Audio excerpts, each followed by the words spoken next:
শিকড় চিলড্রেন্স থিয়েটারের প্রযোজনায় শিশুতোষ নাটক কবি চিতাবাঘ দেখতে সপরিবারে রাজধানীর বেইলি রোডের নাটকপাড়ায় গেছেন প্রধানমন্ত্রী তারেক রহমান। 11 এপ্রিল শনিবার রাত 8টার দিকে তিনি বেইলি রোডের মহিলা সমিতিতে প্রবেশ করেন।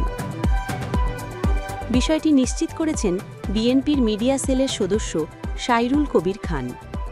প্রধানমন্ত্রী তারেক রহমানের সঙ্গে ছিলেন তার স্ত্রী জুবাইদা রহমান ও মেয়ে জাইমা রহমান। এর আগে গত 3 এপ্রিল মেয়ে জাইমা রহমানকে নিয়ে ধানমন্ডির সীমান্ত সম্ভারে অবস্থিত সিনেপ্লেক্সে সিনেমা উপভোগ করেন প্রধানমন্ত্রী। সূত্র জানায়, বাবা মেয়ে মিলে সায়েন্স ফিকশন ঘরানার সিনেমা প্রজেক্ট হেইল মেরি উপভোগ করেন।